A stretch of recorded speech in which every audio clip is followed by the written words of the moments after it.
Assalamu alaikum dear students, how are you? I hope you all will be fine.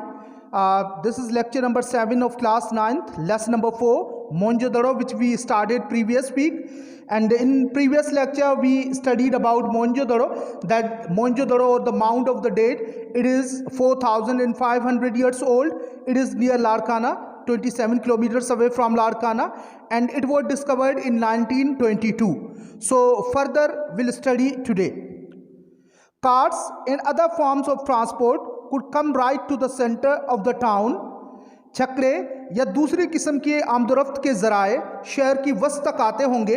हमने पढ़ा था उन शहर के बारे में कि जब वो डिस्कवर हुआ तो वो निहायती अच्छी प्लानिंग से उसके घर बने हुए थे और साथ साथ सीधी सड़कें थी और घरों के बराबर में जो गलियां थी वो भी पुख्ता ईंटों की बनी हुई थी और वहाँ पर ड्रेनेज का निज़ाम भी बहुत अच्छा था। अब उनकी आमदोरफ्त के बारे में बताया जा रहा है कि उनकी आमदोरफ्त के लिए वो छकड़े इस्तेमाल करते होंगे या दूसरी गाड़ियाँ इस्तेमाल करते होंगे जो जानवरों के पीछे बांधी जाती हैं। You can still see the great hall where grain was stored. आप अभी तक की बहुत बड़ा हॉल देख सकते हैं जहां पर वो अनाज जमा करके रखते थे, अनाज स्टोर करके रखते थे। There is a wide road, वहां पर एक बहुत चौड़ी सड़क है। In the middle of which was the shopping centre with shops on both sides, जिसके दोनों अतराफ दुकानें हैं, बीच में वो सड़क है। This road continues on to the houses of the workman, और ये सड़क आगे जाकर जो लोग हैं, काम करने वाले जो मजदूर हैं, उनके घरों तक जाती है। The people of this city must have been great traders, यहाँ के लोग बहुत बड़े ताजिर, तिजारत करने वाले होंगे। With the river Indus so near, क्योंकि दरियाए सिंध उनके बहुत करीब है। And the sea within easy reach, और समंदर भी उनकी पहुंच में है, वो भी करीब है उनके। The countryside must have been fertile since wheat, rice and cotton grew there. उनकी गाँव में, उनके देहात के इलाकों में लाजमी जो ज़मीनें हैं वो ज़रखेज़ होंगी और वहाँ पर उगाई जाती होंगी गंदम, चावल और कपास वगैरह। The farmers also kept cattle, और वहाँ के जो किसान थे वो मवेशी पालते थे। दे वर स्किल्ड क्राफ्ट्समैन, वहाँ पर माहिर हुनरमंद थे। हु वर्कड इन गोल्ड, जो कि काम करते थे सोने का, सिल्वर चांदी का, एंड आइवरी और हाथी दांत का, जैसे आप देख रहे होंगे तस्वीर। Clay dolls and carts were made for the children to play, और मट्टी की गुड़ियाँ और दूसरे मट्टी के छकड़े या मट्टी के खिलौने बनाए जाते थे बच्चों के लिए, खेलने के लिए। We also have an idea of the dresses worn by the ruling class, हमें उनके लिबास के बारे में भी थोड़ा सा आइडिया है कि उनका जो हुक्मरान तबका था, द प्रीस्ट जो पुजारी थे, पुजारी तबका था, एंड द एल्डर और जो अमीर लोग थे, from the seals of many kinds, हमें उनसे उनके लिबास का पता चलता है। बहुत सारी मोहरें जो वहाँ पर मिली हैं, that have been found there, जो वहाँ पर मिली हैं। दे वोर लॉन्ग लूज ड्रेसेस, उनके लिबास के बारे में ये पता चला है कि वो लिबास लंबे पहनना पसंद करते थे और वो लिबास बिल्कुल ढीले पहनना पसंद करते थे। Near by is a museum, करीब ही एक म्यूजियम है जो बाद में बनाया गया है। Where interesting objects found from Mohenjodaro are on exhibition, जहाँ पर मोहेंजो-दड़ो से मिलने वाली दिलचस्प चीज़ें रखी गई हैं नुमाइश के लिए। दीज इंक्लूड, उन चीज़ों में शामिल हैं सील्स मोहरें, ज्वेलरी जवाहरात, टॉयज़ खिलौने, वेपन्स हथियार, एंड पेंटेड पोट्री और नक्श निगार किए हुए बर्तन। The best find of Mohenjodaro is the head of a bull, एक नहायत ही बेहतरीन जो चीज़ मिली है मोहेंजो-दड़ो से वो सर है एक बैल का, which was use as a seal, जो कि मोहर के तौर पर वो इस्तेमाल करते थे। अ मेटल स्टेचू, एक धात का मुजस्समा, ऑफ अ डांसिंग गर्ल, एक नाचती हुई लड़की का, हैज़ आल्सो बीन फाउंड, वो भी वहाँ से मिला है। There are metal tools too, और वहाँ पर धात के दूसरे औजार भी हैं।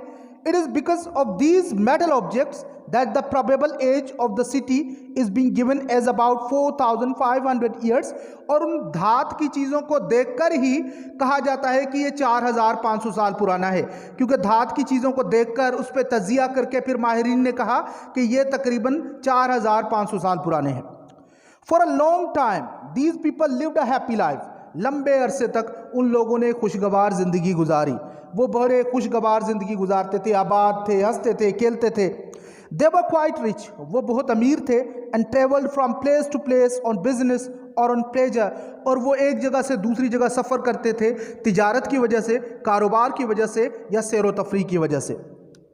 This city was well planned and clean, ये शहर बड़ी अच्छी बंदी से बना हुआ था और साफ सुथरा था। The rain water did not remain on the streets, और गलियों में बरसाती पानी भी नहीं ठहरता था, इतना अच्छा नकाशी का उनका निज़ाम था। We do not know what happened to them later, हम नहीं जानते उसके बाद उनके साथ क्या हुआ। Either they were raided from the north, या तो उन पर शुमाल से कोई हमला हुआ, और some great earthquake destroy them, या तो किसी बहुत बड़े ज़मीनी ज़लज़ले ने उन्हें तबाह कर दिया, अभी तक पता नहीं चला what was the reason. No one has yet been able to determine the meaning of the words written on the seals and on the pottery, और कोई भी अभी तक उनके बर्तनों पर, उनके मोहरों पर जो अल्फाज लिखे हुए हैं, कोई भी अभी तक उन अल्फाज की मानी को समझ नहीं सका, उन अल्फाज का मतलब नहीं समझ सका।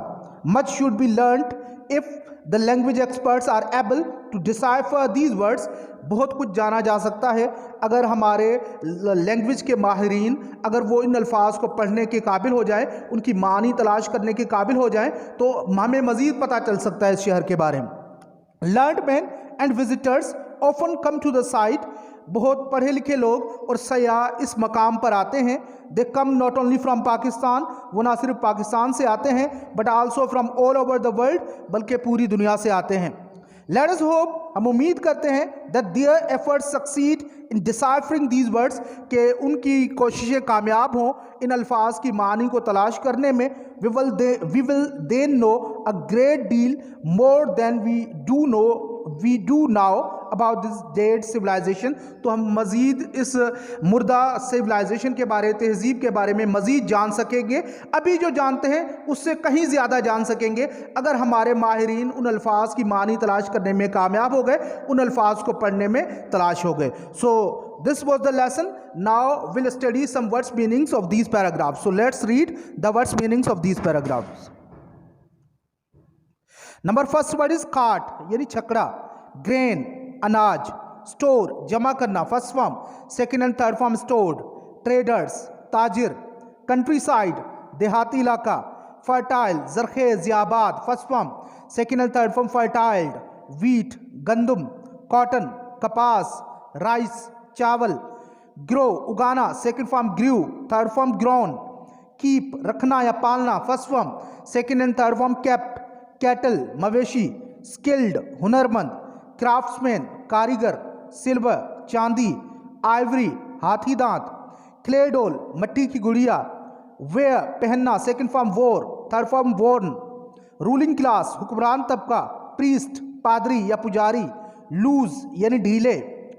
म्यूजियम, अजायब घर। इंटरेस्टिंग, दिलचस्प। ऑब्जेक्ट्स, चीज़ें। एग्जीबिशन, नुमाइश। इंक्लूड, शामिल होना।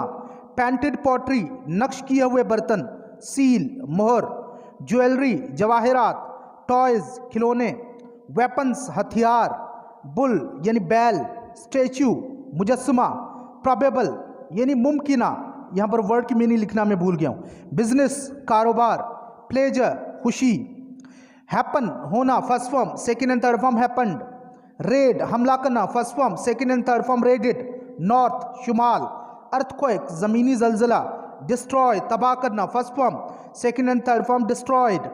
डिटरमिन, तयन करना, मालूम करना, first form. Second and third form determined. Expert, माहिर। डिसाइफर, फर्स्ट फॉर्म, हल करना, समझना, मानी दरियाफ्त करना, second and third form deciphered. Visitors, सयाह। ऑफन, अक्सर। साइट, जगह, मकाम। एफर्ट, कोशिश। सक्सीड, कामयाब होना, first form. Second and third form succeeded. Civilisation, तहजीब. So these were the words meanings. Now I'm giving you assignment. Number 1, write down the words meanings in your copies and memorize them. You have to write these words meanings in your copies and you have to memorize them. Number 2, read and understand the lesson. You have to read out lesson completely and you have to understand it. Number 3, choose any 10 words from the lesson and use them in your own sentences. You have to choose any 10 words from the lesson and you have to use them in your own sentences. 4, summarize the lesson in your own words. You have to write the short note of the lesson. Okay, beta? Thank you very much.